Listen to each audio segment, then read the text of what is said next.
Good morning, students. Today we are going to start civics part.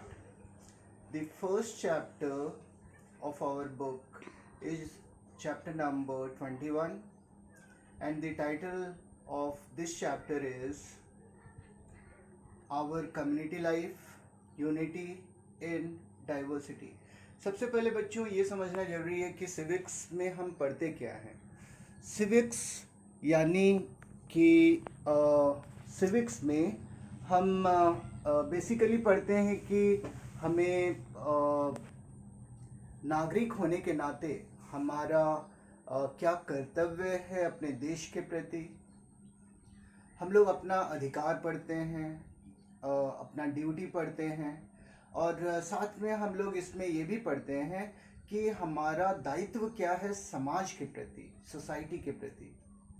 इसके अलावा हम लोग सिविक्स में ये भी जानते हैं कि गवर्नमेंट कैसे फॉर्म होता है, गवर्नमेंट किस तरह से काम करता है। All this things we study in this subject called civics. Now let us start this chapter number 21, our community life. इसमें सबसे पहले हम लोगों को ये जान लेना चाहिए कि मैन एक सोशल एनिमल है। हम एक एनिमल ही हैं, एक जानवर हैं। कैसा जानवर है? सामाजिक जानवर है, जिसको हम लोग सोशल एनिमल कहते हैं। हम सोसाइटी में रहते हैं, हम समाज में रहते हैं। क्यों रहते हैं समाज में? इसकी ज़रूरत क्या है? Why do we live in society? It is because we want security, we want to fulfil our needs. हमें अपनी ज़रूरत को पूरा करने के लिए सोसाइटी में रहना पड़ता है। हम लोगों से, हर जितने भी मनुष्य हैं, सभी एक दूसरे पर निर्भर हैं। हम अपनी आवश्यकता को पूरा करने के लिए हमें एक दूसरे पर निर्भर रहना होता है। तो हम एक कम्युनिटी लाइफ में रहते हैं, सोशल लाइफ में रहते हैं। सोशल लाइफ को ही कम्युनिटी लाइफ कहा जाता है। इस कम्युनिटी लाइफ को डिफाइन कैसे कर सकते हैं? गौर कीजिए, व्हेन मैन लिव टुगेदर, जब आदमी साथ साथ रहते हैं, मनुष्य जब साथ साथ रहते हैं, शोविंग कोऑपरेशन, एक दूसरे को कोऑपरेशन शो करते हुए, तो इसे ही हम कहते हैं कम्युनिटी लाइफ। एक दूसरे के साथ मिलजुल करके क्यों रहते हैं? ताकि हम अपने नीड्स को फुलफिल कर सकें, उसकी पूर्ति कर सकें, अपने ज़रूरत की पूर्ति। ये जो कम्युनिटी लाइफ है, ये कम्युनिटी लाइफ में 3 फैक्टर्स शामिल हैं। इन तीनों का नाम याद रखिएगा। नंबर 1 है फैमिली, दूसरा है स्कूल, और तीसरा है नेबरहुड। ये 3 फैक्टर कम्युनिटी लाइफ से जुड़ा हुआ है। तो तीनों के बारे में हम लोग एक एक करके बात करेंगे। सबसे पहले फैमिली। फैमिली जो है वो सबसे पहला और सबसे छोटा यूनिट है कम्युनिटी लाइफ का। सेकंड, इससे फर्स्ट स्कूल कहा जाता है बच्चों का ये पहला स्कूल होता है। यहीं से बच्चे सीखते हैं। क्या क्या सीखते हैं?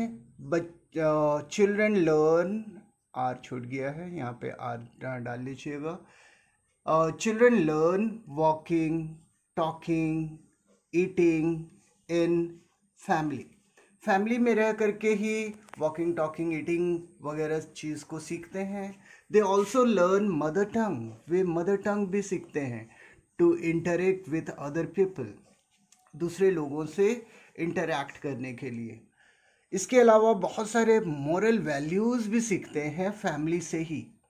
कैसा वैल्यूज़? डिसिप्लिन, ऑनेस्टी, ट्रुथफुलनेस, सच्चाई, सेक्रीफाइस करना, कोऑपरेशन की भावना लाना, ये सब हम लोग फैमिली लाइफ में ही सीखते हैं। ये जो मोरल वैल्यूज़ जिसके बारे में हम लोग बात कर रहे हैं, इसे ही कहा गया है संस्कार। यानी फैमिली हमें संस्कारी बनाता है। सेकंड फैक्टर में चलते हैं स्कूल। स्कूल भी बहुत बड़ा रोल प्ले करता है हम लोगों के पर्सनालिटी डेवलपमेंट में, हम लोगों को सोशल बीइंग बनाने में। सबसे पहला point, the school gives us education, it also gives us training how to live in society. ये हमें ट्रेनिंग देता है स्कूल कि हमें समाज में कैसे रहना है। इसके अलावा it makes us capable to do service for our motherland. अपने देश के लिए अपने देश का सेवा हमें कैसे करना चाहिए, इसके लिए हमें ये कैपेबल बनाता है। Finally it makes us a good human being. School ही वो जरिया है जिसके चलते हम एक अच्छा सामाजिक प्राणी बनते हैं। थर्ड फैक्टर में चलते हैं, नेबरहुड, जिसको पड़ोसी कहा जाता है। पड़ोसी क्या है? All living and non living things, जितने भी निर्जीव और सजीव पदार्थ हैं दैट सराउंड अस, हमारे अगल बगल, they are the part of neighbourhood. वो नेबरहुड का अंग माना जाता है। We need a friendly neighbourhood, हमें हमेशा फ्रेंडली नेबरहुड की ज़रूरत है। एक ऐसा पड़ोसी जो दोस्ताना व्यवहार हम लोगों के साथ रख सके, सुख दुख में साथ दे सके। केवल हम ही लोगों को अच्छे नेबरहुड का ज़रूरत नहीं होता है, फैमिली को ही, अपने ही फैमिली को केवल नेबरहुड का ज़रूरत नहीं होता है, बल्कि विलेज को भी अच्छा नेबरहुड का ज़रूरत होता है टाउन्स, स्टेट, देन कंट्री, सभी को अच्छे एक गुड नेबरहुड की ज़रूरत होती है। जैसे इंडिया है, इंडिया के अगल बगल जितने भी पड़ोसी देश हैं सभी को अच्छा होना ज़रूरी है, तभी जाकर के सुख शांति से हम रह सकते हैं। इसके अलावा ये भी समझने वाली बात है कि नेबरहुड एक बहुत बड़ी जिम्मेदारी निभाती है for the development of moral values among children. बच्चों के अंदर मोरल वैल्यूज़ को डेवलप करने में नेबरहुड का बहुत बड़ा रोल होता है। Now let us see how these factors are interconnected. Smallest unit होता है फैमिली। बहुत सारे फैमिली मिल कर के नेबरहुड बनाते हैं, बहुत सारे नेबर्स मिल कर के विलेज बनता है, और कम्बिनेशन ऑफ विलेजेस टाउन बनता है, और combination of group of towns एक स्टेट बनाता है, और बहुत सारे स्टेट मिल कर के कंट्री बनाता है, और बहुत सारे कंट्री मिल कर के अर्थ प्लैनेट यानी कि वर्ल्ड का निर्माण करते हैं। Now let us move to the next topic, community economic development. किस तरह से इकोनॉमिक डेवलपमेंट आया कम्युनिटी के आने के बाद से। इकोनॉमिक डेवलपमेंट जब भी टर्म आए तो आप लोग ये समझिएगा कि ये टॉपिक रिलेटेड मनी है। अर्ली मैन से अगर हम लोग स्टार्ट करें तो अर्ली मैन जो कि फूड गैदरर्स थे, शुरू अकेले रहते थे, दे लिव्ड अलोन। लेकिन जब से एग्रीकल्चर प्रैक्टिस करना शुरू किए, खेती करना शुरू किए, तो वे सेटल्ड लाइफ स्टार्ट किए, और सेटल्ड लाइफ स्टार्ट हुआ तो वे एक दूसरे पर निर्भर रहने लग गए अपना नीड को पूरा करने के लिए, जिसको हम लोग बोलते हैं इंटरडिपेंडेंस। और यहीं से शुरू हो जाता है डिवीज़न ऑफ लेबर। जब मनुष्य साथ साथ रहने लगे तो उन्हें ये फैसला लेना पड़ा कि हम अलग अलग ग्रुप में बढ़ जाते हैं और अलग अलग काम करना शुरू कर देते हैं, तभी जा कर के जो सोसाइटी है, जो कम्युनिटी है, उसका नीड की पूर्ति होगी। तो इस तरह से लोगों के बीच में लेबर का बंटवारा हुआ, और जब ये बंटवारा हुआ तो this gave the rise to occupations like agriculture. अलग अलग काम में लोग इंगेज हो गए। कैटल रियरिंग यानी कि पशुपालन, ट्रेडिंग यानी व्यापार, ये सब काम शुरू हो गया। और ये सब जब काम शुरू हुआ तो एक्सचेंज ऑफ गुड्स शुरू में सिस्टम चालू हुआ, यानी कि जब लोगों को दूसरा सामान का ज़रूरत पड़ा तो वे सामान के साथ सामान को एक्सचेंज करना शुरू कर दिए। It is called barter system. इसी को बार्टर सिस्टम कहा जाता है। Okay, but in the later stage the barter system took the place of money took the place of barter system। Money ने बार्टर सिस्टम की जगह ले लिया और तब से money became the basis of economic activities of human being. और उस समय से आज तक मनी जो है वो इकोनॉमिक एक्टिविटीज़ का बेस बन गया, दैट इज़ इंटरडिपेंडेंस का। विलेज लाइफ और टाउन लाइफ का बात करें तो विलेज लाइफ में लोग मेन रूप से एग्रीकल्चर करते हैं, जो कि उनका मेन ऑक्यूपेशन है। टाउन लाइफ का अगर हम बात करें तो वहाँ पे लोग ट्रेड एंड इंडस्ट्री में ज़्यादातर इन्वॉल्व्ड हैं, हेल्थ फैसिलिटीज़ से ज़्यादा कंसर्न हैं, बैंकिंग, इलेक्ट्रिसिटी, ये सब मेजर रिक्वायरमेंट्स हैं उन लोगों का जो टाउन में रहते हैं। Now let us move to the last topic of today, community, cultural development। किस तरह से कल्चरल डेवलपमेंट आया कम्युनिटी में, हम लोगों के बीच। सबसे पहले जब अर्ली मैन सेटल्ड लाइफ शुरू किए तो उनका बहुत सारा मीन्स ऑफ एंटरटेनमेंट था, मनोरंजन के साधन थे अर्ली मैन का। क्या क्या था? Singing, dancing, playing, painting etcetera, ये सब मीन्स ऑफ एंटरटेनमेंट हुआ करता था अर्ली मैन का सेटल्ड लाइफ जब से शुरू किए थे। ये जो मीन्स ऑफ एंटरटेनमेंट था ये धीरे धीरे करके they took the form of hobbies, वे हॉबीज़ का शेप ले लिए। दीज हॉबीज़, ये जो हॉबीज़ था, सिंगिंग, प्लेइंग, डांसिंग, पेंटिंग, ये varied from region to region. ये अलग अलग प्रदेशों में जो लोग रहते थे उनमें अंतर देखने को मिला हम लोगों को। क्यों ये अंतर देखने को मिला? Due to geographical and climatic conditions. Geographical conditions अलग होने के कारण, क्लाइमेटिक कंडीशन अलग होने के कारण हम लोग क्या देखते हैं, लोगों का टेस्ट वैरी किया, अंतर देखने को मिला। They became the basis of, all these became the basis of culture, beliefs and traditions of the people। लोगों का ये सब कल्चर का, बिलीफ्स का, आस्था का और परंपरा यानी ट्रेडिशंस का फाउंडेशन बन गया और यहाँ से शुरू हुआ लोगों का कल्चरल डेवलपमेंट। इस तरह से कल्चरल डेवलपमेंट का ओरिजिन हुआ। Okay, this much today in this topic. Now we shall continue tomorrow with the next topic. Till then, bye to all of you. Good morning students, we were continuing our chapter 21, our community development, unity in diversity। So this is in continuation. Yesterday we had already started this chapter. This is civics first chapter. So let us continue this chapter. Unity, first of all, we shall take up the heading diversity in India. Diversity का मतलब क्या है? Diversity मतलब होता है विविधताएं, अनेकताएं।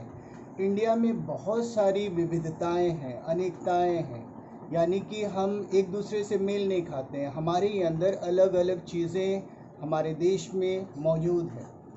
तो किस तरह की डाइवर्सिटीज़ हैं हमारे कंट्री में, गौर कीजिए। सबसे पहले तो समझने वाली बात यह है कि इंडिया एक बहुत बड़ा देश है जहाँ पॉपुलेशन मोर देन 120 crores है। It comes to about 130 crores। So diversity is very common in our country. किस तरह का डाइवर्सिटी है? First of all we can see diversity in races. Racial diversity भी यहाँ पे देखने को मिलता है। द्रविडियंस हैं, इंडो आर्यंस हैं, मंगोलियंस हैं। तो ये रेस में डाइवर्सिटीज़ हम लोग देखते हैं। फिर लैंग्वेज डाइवर्सिटी भी हमारे कंट्री में मौजूद है। लैंग्वेजेस आपको जानकर आश्चर्य होगा कि 1500 से ज़्यादा लैंग्वेजेस हमारे कंट्री में बोली जाती है। फिर रिलीजन की बात करें तो हमारे कंट्री में बहुत सारे रिलीजन्स मौजूद हैं, जिसमें 4 प्रमुख हैं। Hinduism which is more than 80%, इस्लाम है, क्रिश्चियनिटी है, सिखिज़्म है। सिख धर्म, क्रिश्चियन धर्म, इस्लाम धर्म यानी मुस्लिम धर्म, हिंदू धर्म। इसके अलावा जैन धर्म, बौद्ध धर्म, ये सब भी धर्म कहीं ना कहीं कुछ ना कुछ अंश में हमारे कंट्री में पाई जाती हैं। कास्ट में भी कास्ट सिस्टम भी हम लोग देखते हैं हमारे कंट्री में बहुत ज़्यादा है। और आपको जान करके ये आश्चर्य होगी कि हमारे कंट्री में 3000 से ज़्यादा कास्ट्स मौजूद हैं। कास्ट का मतलब आप लोग समझ रहे होंगे, जैसे ब्राह्मण, क्षत्रिय, वैश्य, शूद्र, ये 4 मेन कास्ट हुआ करता था, जो कि सब डिवाइड होकर के 3000 से ज़्यादा प्रेजेंट में कास्ट्स मौजूद हैं। उसी तरह से फूड हैबिट्स भी अलग अलग है हमारे कंट्री में। ड्रेस स्टाइल भी अलग अलग है। आप साउथ इंडिया चले जाइए या और अपने से कंपेयर कीजिए तो वहाँ का खाना, वहाँ का ड्रेस में आप अंतर पाएंगे। इसी तरह से जेंडर में भी हम अंतर देखते हैं, लड़के और लड़कियों में। तो इस तरह से हम लोग डाइवर्सिटीज़ बहुत ज़्यादा पाते हैं। All this diversities are influenced by, ये कैसे बना, इसका कारण हिस्टोरिकल है, ज्योग्राफिकल फैक्टर है, सोशल फैक्टर है और इकोनॉमिक फैक्टर्स है। तो इन सब कारणों से डाइवर्सिटीज़ इंडिया में मौजूद है। नेक्स्ट हेडिंग में चलते हैं, यूनिटी इन डाइवर्सिटी। हमारे कंट्री की सबसे बड़ी पहचान है कि भले ही बहुत सारे डाइवर्सिटीज़ हैं हमारे कंट्री में, बट वी आर यूनाइटेड। अब हम लोग बात करते हैं unity in diversity. Unity in diversity में हम लोग देखेंगे कि ये जो है ये सबसे बड़ा फीचर है हम लोगों के कंट्री का। It is unique feature of our country, unity in diversity, जो कि बाहर से नहीं आया है। हम अपने कंट्री के अंदर इसको डेवलप किए, नॉट इम्पोज्ड बाय आउटसाइड। इसको समझते हैं एग्जाम्पल्स के साथ। जैसे हार्वेस्ट फेस्टिवल हम लोग मनाते हैं। हार्वेस्ट फेस्टिवल मतलब फसल की कटाई करने के समय जो फेस्टिवल मनाया जाता है, किसान लोग खुशी खुशी मनाते हैं। वो अलग अलग प्रांतों में मनाया जाता है, लेकिन सबका मकसद एक ही है। It is celebrated all over India in different forms, अलग अलग रूप में हम लोग मनाते हैं। फॉर एग्ज़ाम्पल, बैसाखी फेस्टिवल मनाया जाता है पंजाब में। ओनम, उसी का दूसरा नाम ओनम हो गया है केरल में। उसी का दूसरा नाम पोंगल हो गया है तमिलनाडु में। तो हम लोग क्या देखते हैं, हार्वेस्ट फेस्टिवल अलग अलग नाम से अलग अलग पार्ट्स में मनाया जाता है। फिर वैसा ही एग्जाम्पल डांस फॉर्म में भी ले लीजिए। डांस फॉर्म भी अलग अलग देखने को मिलता है। जैसे गुजरात में गरबा है, बिहू है असम में, फिर घूमर डांस राजस्थान में पॉपुलर है। तो डांस फॉर्म भी हम लोग अलग अलग देखते हैं। तो इस तरह से बच्चों ये सब क्या शो करता है, all these shows our richness, the richness of Indian tradition. It shows cultural heritage, ये हम लोगों की सांस्कृतिक विरासत, हेरिटेज का हिंदी होता है विरासत, जो कि झलकता है इन सब चीज़ों में। Therefore, all these factors paves the way for unity and diversity in our country. That is, we all are united in the name of our country, India. Now, next heading, inequalities and constitutional provisions to safeguard them. Inequalities क्या है और constitutional provisions क्या है, इसको लेकर के इस पे हम लोग बात करेंगे। अब हम बात करेंगे inequalities and constitutional provisions to safeguard them.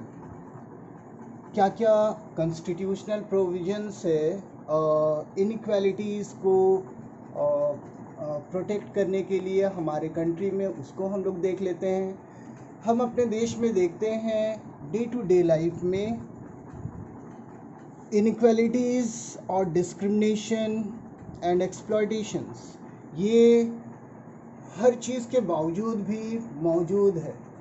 जैसे हम लोग देखते हैं अनटचेबिलिटी, अछूत जिसको कहते हैं, जेंडर बायस, लड़के लड़कियों में भेदभाव किया जाना, ये सब इनइक्वालिटीज़ हम अपने डे टू डे लाइफ में देखते हैं। इसे दूर करने के लिए सोशल रिफॉर्मर्स बहुत सारे सामने आए, जो कि इसको ख़त्म करने के लिए, सोशल इविल्स को ख़त्म करने के लिए अपना भरसक प्रयास दिए। जैसे राजा राम मोहन रॉय ने प्रयास किया, ईश्वर चंद्र विद्यासागर ने काफ़ी प्रयास किया। फिर Dayanand Saraswati, the most important name for us, Dayanand Saraswati, जो कि हमारे स्कूल से काफ़ी जुड़ाव है इनका। तो ये सब सोशल रिफॉर्मर्स इसे इनइक्वालिटीज़ को दूर करने के लिए काफ़ी कोशिश किए, बट अनफॉर्चुनेटली किसी न किसी रूप में आज भी सोशल इविल्स हमारे सोसाइटी में मौजूद है। अब हम लोग देखते हैं इसका कॉन्स्टिट्यूशनल प्रोविजंस क्या दिया गया है। कॉन्स्टिट्यूशनल प्रोविजंस में दो फैक्टर याद रखिएगा, पहला फंडामेंटल राइट्स और दूसरा directive principles of state policy. ये दो रूप में हमें प्रोविजंस दिया गया है कॉन्स्टिट्यूशन के तरफ से। पहला बात करें फंडामेंटल राइट्स। फंडामेंटल राइट्स जो माइनॉरिटीज़ हैं, उनको, जो वीकर सेक्शन है या सोशल इविल्स को प्रोटेक्ट करने के लिए फंडामेंटल राइट्स 3 तरीके से सेफगार्ड करता है। पहला, राइट टू फ्रीडम, सभी को आज़ादी मिला है अपने वे में रहने का। राइट टू इक्वालिटी, समानता का अधिकार, हर सिटीज़न यहाँ पे एक समान है, कोई भेदभाव नहीं है सिटीजन्स में। फिर राइट अगेंस्ट एक्सप्लॉयटेशन, एक्सप्लॉयटेशन के विरुद्ध अधिकार, यानी कि किसी भी तरह से किसी को हम एक्सप्लॉयट नहीं कर सकते हैं, सता नहीं सकते। एक्सप्लॉयटेशन मतलब सताना होता है, सताया नहीं जा सकता है। सेकेंड है directive principles of state policy, यानी हर राज्य को ये निर्देश दिया गया है संविधान के तरफ से कि वे लोग किसी भी तरह से भेदभाव ना करें नागरिक को लेकर के, और ये खास करके कोशिश करती है डायरेक्टिव प्रिंसिपल्स इकोनॉमिक और सोशल जस्टिस के लिए। हर सिटीजन्स को इकोनॉमिक जस्टिस मिल सके और सोशल जस्टिस मिल सके, ये कोशिश करती है directive principles of state policy. अब हम लोग चलेंगे last 2 headings of this chapter, our rural community और फिर finally our urban community. Our rural community का मतलब हो गया विलेज से रिलेटेड, रूरल मतलब होता है विलेज लाइफ, विलेज से रिलेटेड, और अर्बन हो गया टाउन से रिलेटेड। तो सबसे पहले हम लोग बात करते हैं रूरल कम्युनिटी, यानी गांव का लाइफ कैसा है। India basically land of villages कहलाता है, गांव का देश, जहां 2/3 पॉपुलेशन गांव में अभी भी रहते हैं। 2/3 पॉपुलेशन यानी 66% people still live in villages. इसका बहुत ज़्यादा डेवलपमेंट हुआ है गाँव का भारत में, ख़ास करके आफ्टर इंडिपेंडेंस, आज़ादी मिलने के बाद। किस तरह से डेवलपमेंट हुआ, अलग अलग रिवोल्यूशन ला करके। जैसे ग्रीन रिवोल्यूशन लाया गया फसल ज़्यादा से ज़्यादा उपजाने के लिए, ग्रेन्स के लिए। वाइट रिवोल्यूशन लाया गया दूध के उत्पादन के लिए, यानी ज़्यादा से ज़्यादा दूध का उत्पादन हो सके। ब्लू रिवोल्यूशन चलाया गया फिशिंग के लिए, और येलो रिवोल्यूशन चलाया गया ऑयल सीड्स पाने के लिए। तो इस तरह से हम लोग क्या देखते हैं, गांव में ये सब रिवॉल्यूशन चला और इस तरह से इंडिया का गांव आफ्टर इंडिपेंडेंस भरा पूरा दिखता है आज। फिर हम लोग विलेजेस को लिंक किए सिटीज़ से रोड्स और रेल्स के जरिए, और गांव में आज अगर हम लोग चले जाएं तो वहाँ पे इलेक्ट्रिसिटी, टीवी, रेडियो, मोबाइल ये सब क्वाइट कॉमन हो चुका है, घर घर में हमें देखने को मिलता है। यानी कि हमारा गांव आज काफ़ी डेवलप नज़र आता है। All this shows improvement in the standard of living of rural people, यानी विलेज पीपल का स्टैंडर्ड ऑफ लिविंग को काफ़ी सुधारा गया है।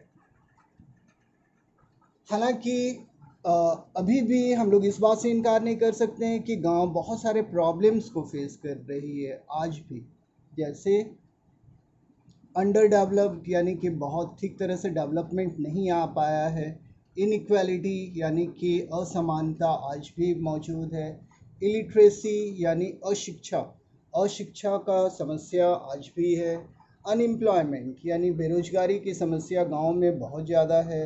बॉन्डेड लेबर यानी बंधुआ मजदूर जिसको कहते हैं, ज़बरदस्ती गांव के लोगों से काम करवाया जाता है, ये सब प्रॉब्लम हमें आज भी दिखता है। Now our last topic, our urban community, यानी कि टाउन लाइफ से रिलेटेड है, टाउन लाइफ से। ओके, अर्बन मतलब होता है टाउन। इसमें देखते हैं टाउन लाइफ जो है हम लोगों का वो कंपेरेटिवली बेटर है in compare to village life. ये स्मूथ है और कंफर्टेबल है हम लोगों का टाउन लाइफ। इंडस्ट्रियलाइजेशन आने के बाद, इंडस्ट्रियलाइजेशन मतलब जब हम लोग मशीन का एज में प्रवेश किए उसको इंडस्ट्रियलाइजेशन कहते हैं। इंडस्ट्रीज सेटअप होने के बाद जॉब अपॉर्चुनिटीज़ सिटीज़ में काफ़ी बढ़ गया, जो कि अट्रैक्ट किया गांव के लोगों को, रूरल पीपल को अट्रैक्ट किया for job opportunities. As a result many villages they left their villages and settled down in towns and cities. शहर में क्या क्या बेसिक एमिनिटीज़ मौजूद है? वाटर सप्लाई सफिशिएंट आ जाता है, इलेक्ट्रिसिटी सफिशिएंट आ जाता है, स्कूल्स एंड कॉलेजेस को इस्टेब्लिश किया गया, हॉस्पिटल्स है, फिर गुड्स ऑफ डेली रिक्वायरमेंट्स यहाँ पे जगह जगह मौजूद है। इसके बावजूद भी हम लोग देखते हैं शहर के लोग, urban people face several problems, बहुत सारा प्रॉब्लम्स वे फेस करते हैं, जैसे ओवर क्राउड का प्रॉब्लम है, डिस्पोजल ऑफ सिटी वेस्ट है यानी कि गंदा पानी को बाहर निकालने की समस्या, problem of sanitation and drainage, नाली का प्रॉब्लम, साफ़ सफाई का प्रॉब्लम, ये सब प्रॉब्लम शहर में मौजूद है जिसे हम लोग फेस करते हैं। So therefore it is very important that we should stand together. ये ज़रूरी है कि हम एक साथ खड़े हों सभी कोई, to solve the existing problem. तभी जा कर के समस्याएं ख़त्म होंगी और हमारा देश सही रूप में विकास करेगा। Okay, this much in this chapter student. Now tomorrow we shall take up the exercise part of this chapter. Thank you. Good morning students, today we are going to start the exercise of chapter number 21, our community life, unity in diversity. So let us start the exercise. First of all, we shall take up part A. Part A is related with MCQ, multiple choice questions. इसमें बेटा हम choice नहीं दे रहे हैं, नहीं लिख रहे हैं। इसलिए नहीं लिख रहे हैं क्योंकि ये स्पेस ज़्यादा लेगा और हम लोगों का बोर्ड में और ज़्यादा से ज़्यादा एक्सरसाइज हम कवर नहीं कर पाएंगे। So let me start from number 1 MCQ। The smallest unit, सबसे छोटा unit of community life. Community life का सबसे छोटा यूनिट क्या है? हम लोग देखे थे फैमिली। फैमिली सबसे छोटा यूनिट है कम्युनिटी लाइफ का। Number 2,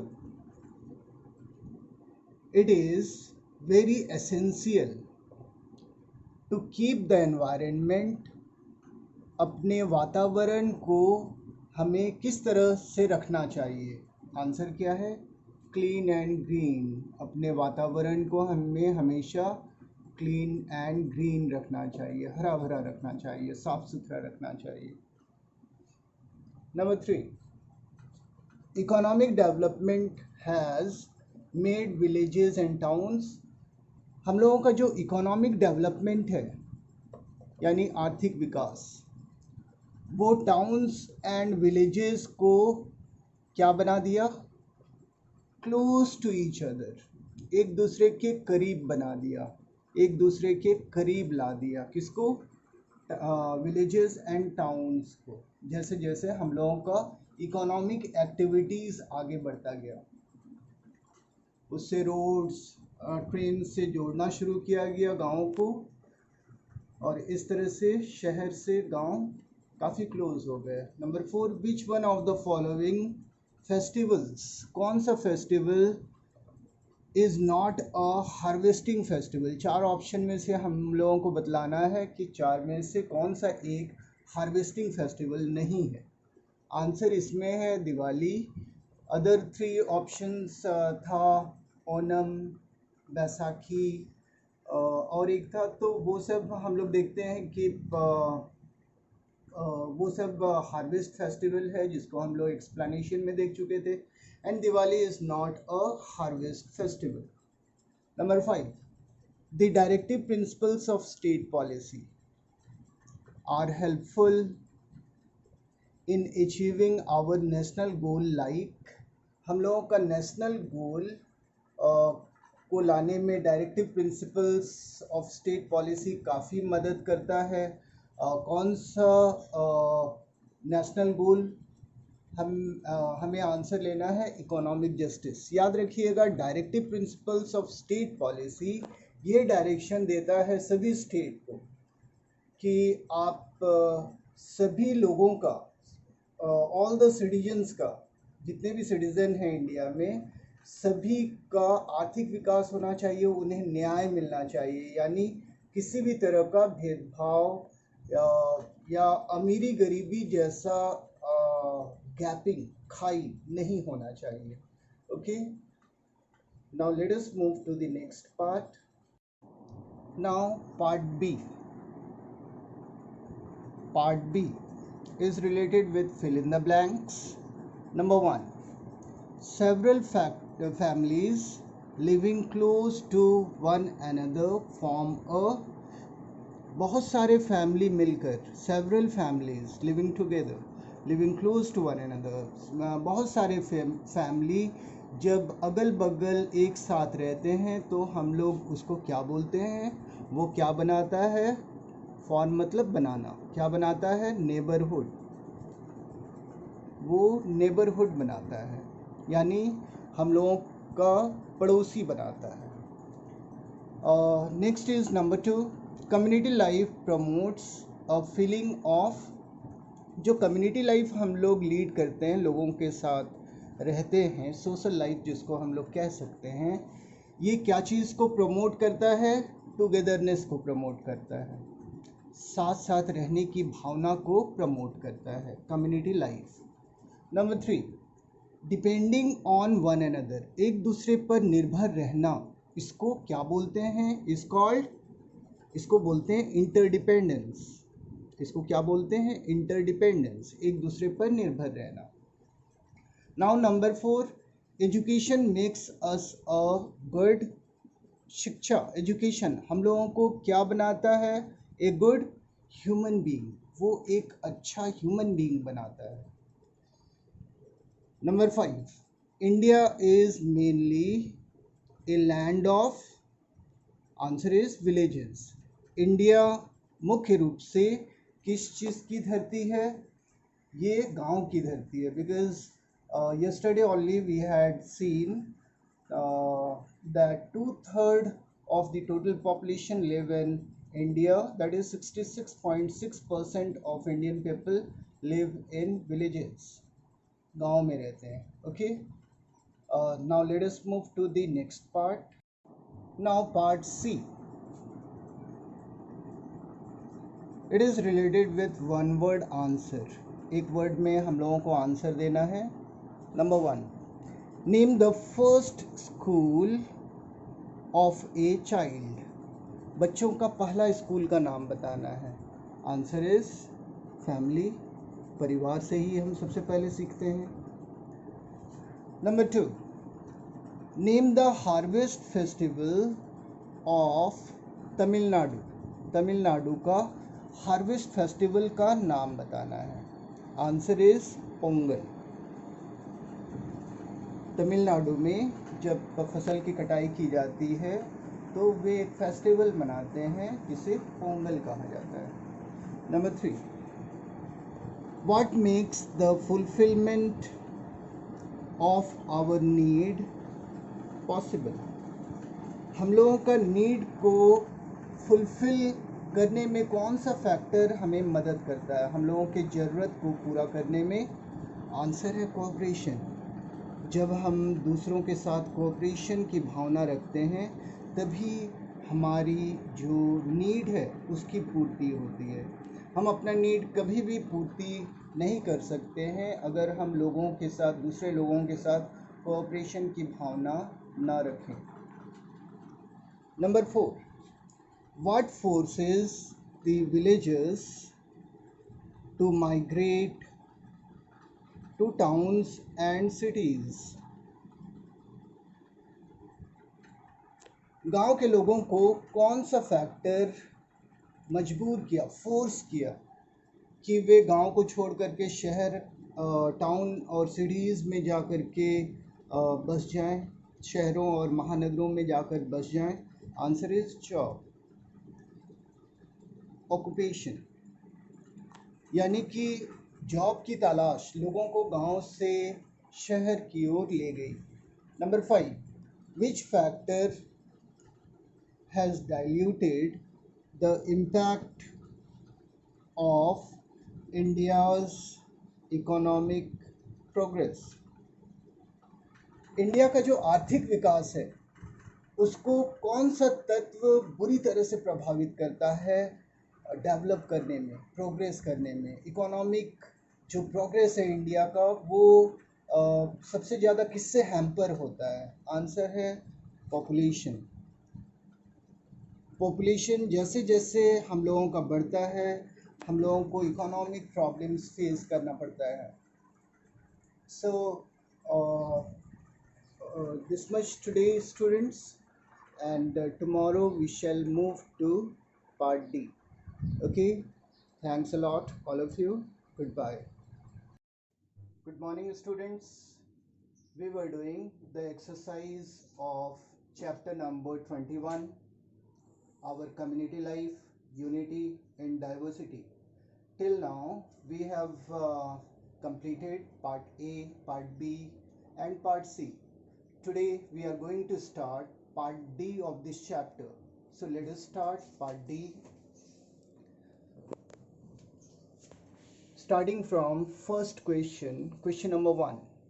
What values does our family inculcate in us?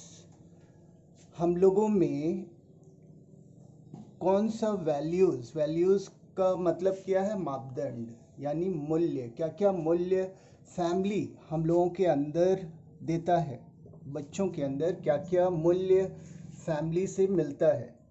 तो आंसर है क्या क्या है.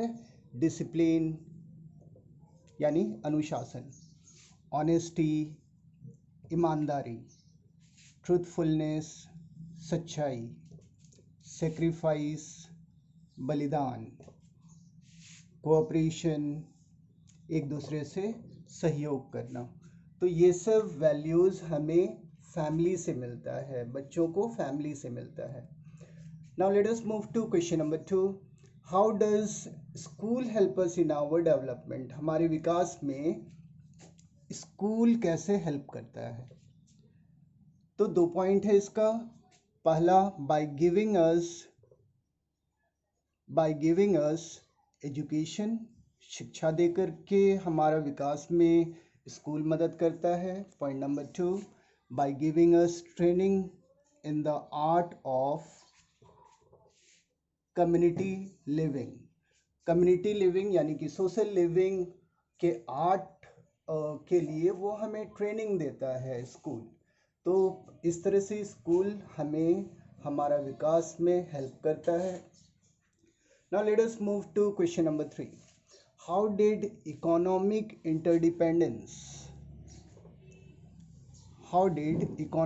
interdependence begin in a community?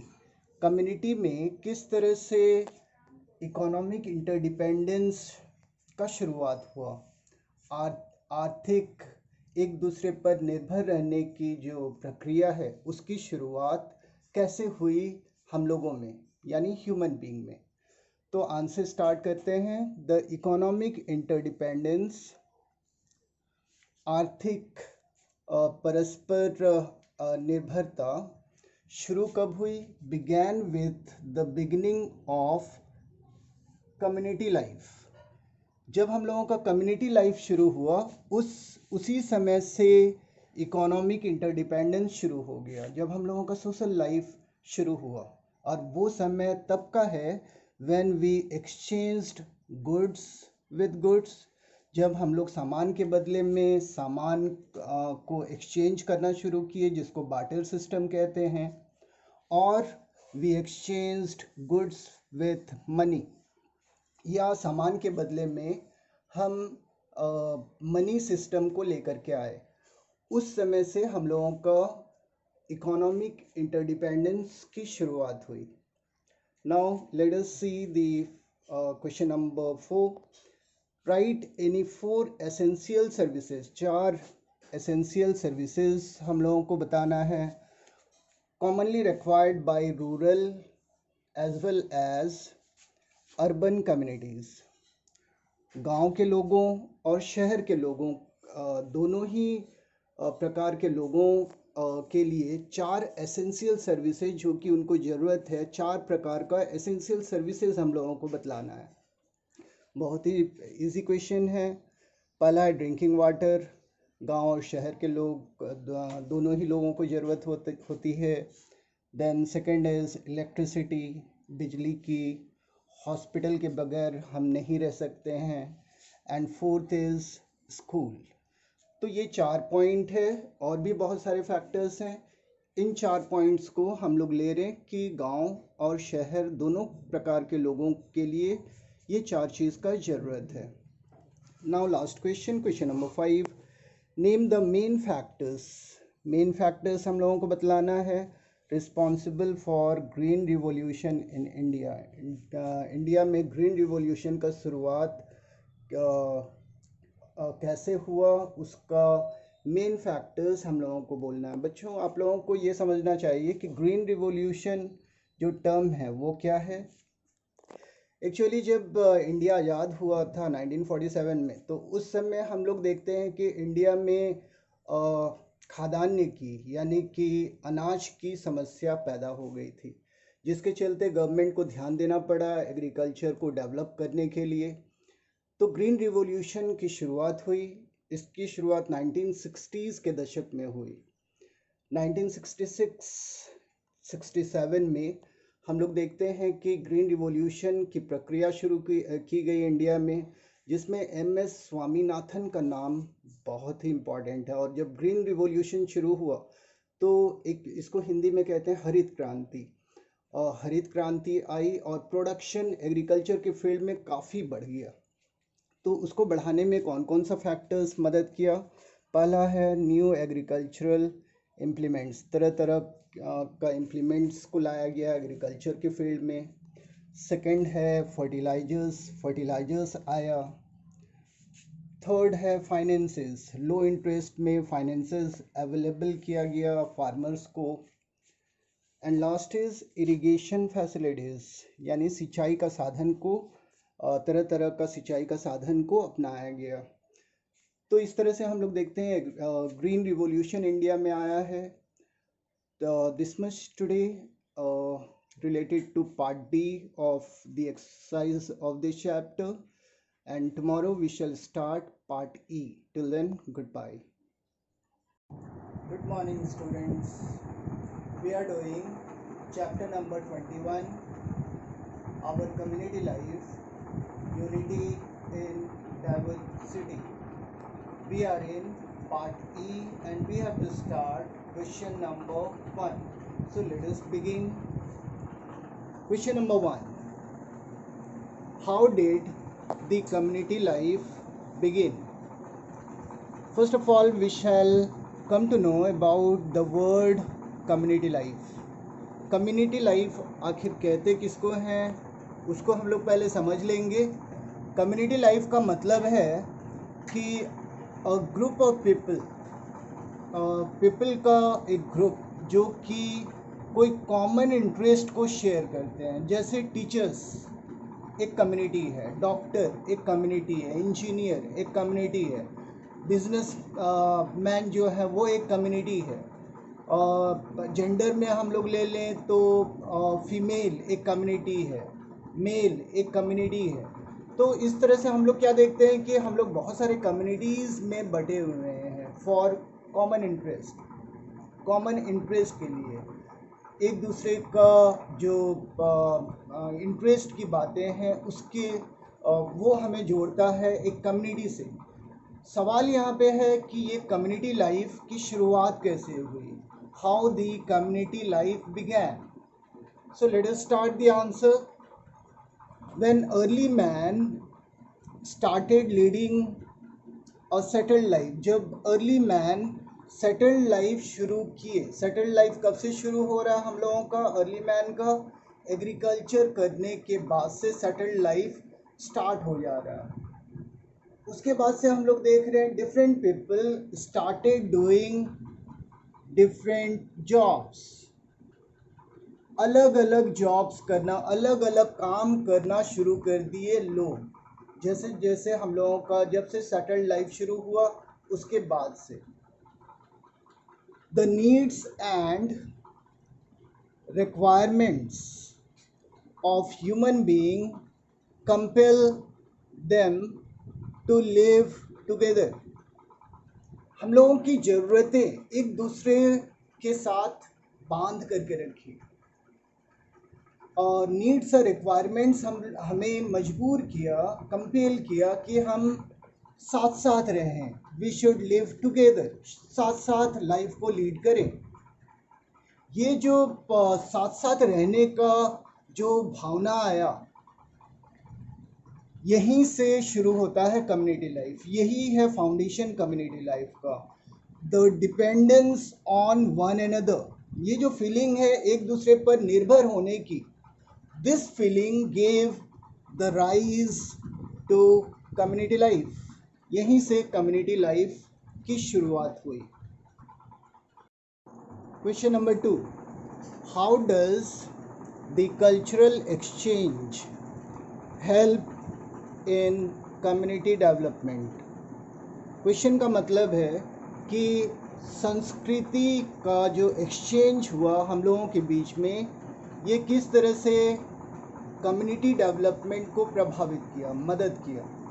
तो हम लोग आंसर ले रहे हैं कि in the early stage of settled life का शुरुआती दौर में man developed various type of hobbies. जो ह्यूमन बीइंग हैं वो तरह तरह का हॉबीज़ डेवलप कर लिए. किस तरह का हॉबीज़? जैसे गाना गाना, सिंगिंग, प्लेइंग यानी खेलना, डांसिंग, पेंटिंग, ये सब हॉबीज़ डेवलप कर लिए as a means of entertainment. मनोरंजन के साधन के रूप में वे इन सब हॉबीज़ को डेवलप किए. ये सब hobbies kept on changing with time and place. ये जो हॉबीज़ था, जितना भी हम लोग बात कर रहे हैं, ये समय के साथ साथ बदलता रहा, जगह के साथ साथ बदलता रहा. याद रखिएगा, इस बदलाव में ज्योग्राफिकल और क्लाइमेटिक कंडीशन का भी बहुत बड़ा रोल रहा.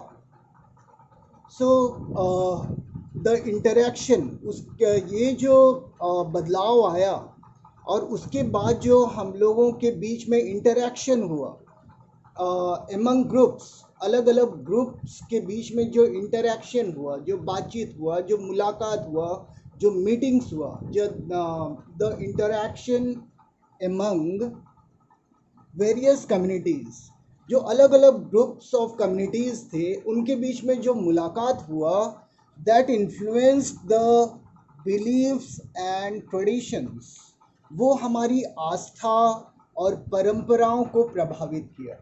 जैसे जैसे हम अलग अलग ग्रुप हो करके एक दूसरे से मिले, बातचीत किए, तो हम एक दूसरे से प्रभावित हुए। दिस कल्चरल एक्सचेंज, ये जो हम लोग कल्चर को आदान प्रदान किए, जो बदले एक दूसरे से, this helped a lot in the community development.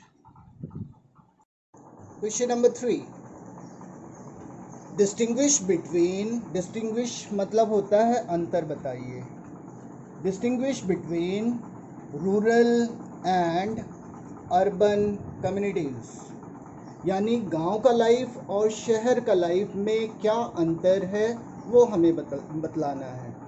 तो हम लोग आंसर कैसे करेंगे? हम लोग दो हेडिंग ले लेंगे। पहला हेडिंग लेंगे रूरल कम्युनिटी, दूसरा हेडिंग लेंगे अर्बन कम्युनिटी, और दोनों में अंतर बताएंगे। ये याद रखना है बच्चों, रूरल कम्युनिटी का मतलब है village life, this is village life, और अर्बन कम्युनिटी का क्या मतलब है? Town life.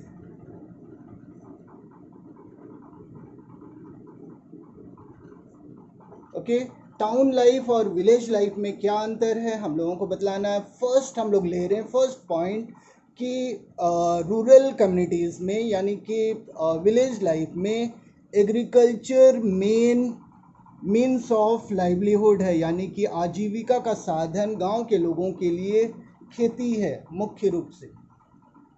जबकि अगर अर्बन कम्युनिटीज़ में देखें यानी टाउन लाइफ में देखें तो यहाँ पे जॉब अपॉर्चुनिटीज़ का भरमार है, बहुत सारे जॉब अपॉर्चुनिटीज़ हमें मिल जाता है जब हम शहरों की ओर जाते हैं। तो सेकंड पॉइंट, गांव का लाइफ में हम लोग देखते हैं देयर इज़ नो पॉल्यूशन या फिर बहुत कम पॉल्यूशन है, and we get fresh air to breathe, और सांस लेने के लिए हमें ताज़ा हवा मिल जाती है विलेज लाइफ में। वही टाउन लाइफ की अगर हम लोग बात करें तो देयर इज़ मोर पॉल्यूशन, वहाँ पे बहुत ज़्यादा पॉल्यूशन है, प्रदूषण की समस्या शहरों में बहुत ज़्यादा है, and we don't get fresh air to breathe, और हम लोगों को ताज़ा हवा नहीं मिलता है शहरों में सांस लेने के लिए। Let us move to the third point. Third is basic amenities, जो हम लोगों की मूलभूत आवश्यकताएं हैं मनुष्य की, जैसे स्कूल हो गया, हॉस्पिटल हो गया, ड्रिंकिंग वाटर हो गया, इलेक्ट्रिसिटी हो गया, डेली रिक्वायरमेंट्स ऑफ गुड्स जो है वो सब हो गया। All these are very less in village life, इसकी संख्या नहीं के बराबर है, बहुत कम है बेसिक इम्यूनिटीज़ विलेज में। वहीं दूसरे तरफ अगर टाउन लाइफ में देखें तो basic amenities like schools, hospitals, electricity, drinking water, ये सब जो बेसिक एमिनिटीज़ है ये इन सबों का भरमार है, और यहाँ पे लाइफ काफ़ी स्मूथ एंड कंफर्टेबल है अर्बन कम्युनिटी में यानी टाउन लाइफ में। सो this much today students, and we shall continue this chapter tomorrow. Till then, goodbye. Okay students, now let us start part E of chapter number 21. Question number 4. Highlight the factors that make the city life in India very difficult. जिसका मतलब हुआ कि हमें उन कारकों के बारे में बतलाना है जो कि शहरी जीवन को बहुत ज़्यादा मुश्किल बना देता है। Point number 1, traffic jam. Traffic jam की समस्या and over crowd of the roads का ओवर क्राउड होना और ट्रैफिक जाम एक बड़ी समस्या है शहरी जीवन का। Point number 2, problem of disposal of city wastes. शहरों के गंदे पानी जो फैक्ट्री और इंडस्ट्रीज से निकल करके आते हैं उसका निकासी करना एक बड़ी समस्या है। Third, lack of proper sanitation and drainage. Sanitation is related with the public health and cleanliness. साफ सफाई और हेल्थ इश्यूज से रिलेटेड है सैनिटेशन, और नालियों की समस्या एक बड़ी समस्या है। नंबर 4, सबसे बड़ी समस्या है scarcity of clean drinking water. Scarcity का मतलब होता है कमी। क्लीन ड्रिंकिंग वाटर में आज कमी देखने को मिलता है और आने वाले समय में ये एक बड़ी समस्या के रूप में हमारे सामने आने वाली है। Now let us move to the next question. Question number 5. State the provisions given in the Indian Constitution which aim at bringing equality. Equality का मतलब होता है समानता, बराबरी, यानी समानता को समाज में स्थापित करने के लिए, भारत में स्थापित करने के लिए इंडियन कॉन्स्टिट्यूशन में क्या क्या प्रावधान दिया गया है। तो 2 पॉइंट में हम लोग आंसर ले रहे हैं। पहला फंडामेंटल राइट्स, दूसरा directive principles of state policy. पहला फंडामेंटल राइट्स। फंडामेंटल राइट्स जैसे राइट टू फ्रीडम मतलब स्वतंत्रता का अधिकार, राइट टू इक्वालिटी मतलब समानता का अधिकार, राइट अगेंस्ट एक्सप्लॉयटेशन मतलब शोषण के विरुद्ध अधिकार इत्यादि are based on the principle of equality. ये सभी फंडामेंटल राइट्स समानता के सिद्धांत पर आधारित है। Point number 2, the directive principles of state policy. इसको हिंदी में कहते हैं राज्य के नीति निर्देशक तत्व, जिसमें हम देखते हैं कि हमारा संविधान, भारत का संविधान राज्यों को ये निर्देश देता है कि भारत में किस तरह से आर्थिक और सामाजिक न्याय की स्थापना हो सके। तो वही बात इसमें लिखा जा रहा है। It aims to achieve national goals of economic and social justice. Economic and social justice का मतलब क्या हुआ? इसका मतलब है कि आर्थिक रूप में सभी के पास संपत्ति का बंटवारा ठीक तरह से हो और अमीरी और गरीबी के बीच में रेखा में कमी आए। सोशल जस्टिस का क्या मतलब हुआ? यानी समाज में हर तबके के लोग सुख शांति और न्यायपूर्वक रह सकें। So this much today, students, and in our next class tomorrow we shall take up a new chapter. Till then, goodbye to all of you.